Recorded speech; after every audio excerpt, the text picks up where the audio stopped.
Hello bachcho, let's read the question. The question says in a series LCR circuit which is connected to an AC voltage source, choose the incorrect statement. तो first option बोल रहा है बच्चों algebraic sum of instantaneous voltage across LCR is variable.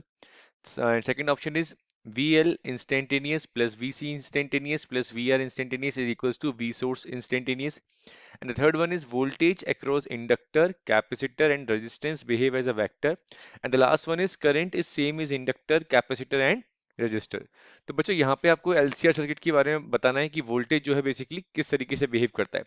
तो अगर मैं बात करूं बच्चों की कंसेप्ट की, तो आपको एक चीज क्लियर होनी चाहिए एलसीआर सर्किट के लिए। तो आपका जो की कंसेप्ट हो जाएगा बच्चों, आपको एलसीआर सर्किट की कुछ बेसिक चीजें पता होनी चाहिए, ठीक है। तो यहाँ पर सपोज करिए ये आपने ले लिया इंडक्टर, ठीक है, this is inductance of L. ये आपने ले लिया बच्चों रजिस्टर, इसका रेजिस्टेंस आर है, और आपने ले लिया एक कैपेसिटर जिसका कैपेसिटेंस सी है, और ये तीनों आपने सीरीज में लगा दी, ठीक है। और यहाँ पे आपने एक एसी सोर्स यूज किया, ठीक है। तो इसके अक्रॉस कितना वोल्टेज बच्चों वीएल, इसके अक्रॉस कितना वोल्टेज वीआर, और इसके अक्रॉस कितना वोल्टेज वीसी, ठीक है।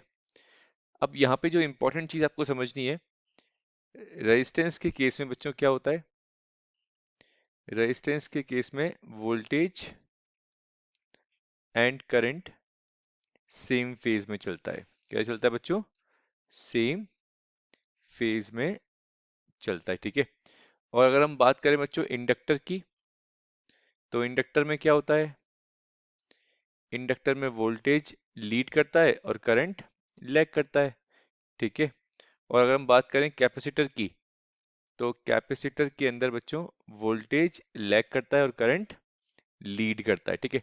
बट यहाँ पे हम वोल्टेज की बात करें, ओवरऑल वोल्टेज, तो आपको एक चीज और क्लियर होनी चाहिए बच्चों, वोल्टेज जो सोर्स का है बच्चों वो हमेशा कांस्टेंट रहता है, ठीक है। मतलब voltage across inductor plus voltage across capacitor plus voltage across register, इस सब का सम किसके इक्वल होगा, सोर्स के वोल्टेज के इक्वल होगा।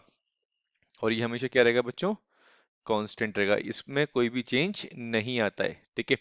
और सेकंड इंपॉर्टेंट चीज, यहाँ पे आप जब फेजर डायग्राम बनाते हैं बच्चों, वोल्टेज और करंट को रिप्रेजेंट करते हैं, तो ये वेक्टर फॉर्म में रिप्रेजेंट कर सकते हैं।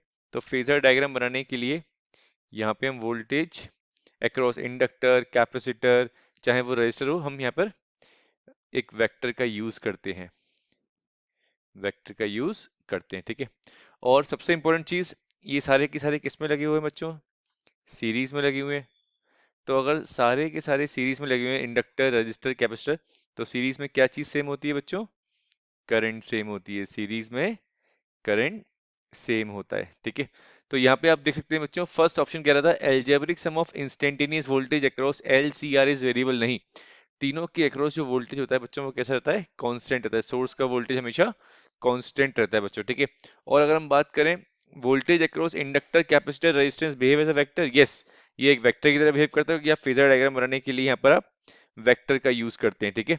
और करंट सेम रहता है क्योंकि सीरीज में, तो इसका मतलब हमारा जो इनकरेक्ट ऑप्शन होगा वो फर्स्ट होगा, algebraic sum of instantaneous voltage across LCR is variable, नहीं, वेरिएबल नहीं होता है, ये हमारा कांस्टेंट होता है। तो ये हमारा करेक्ट ऑप्शन हो गया क्वेश्चन के according, this is incorrect, this is also incorrect, this is also incorrect.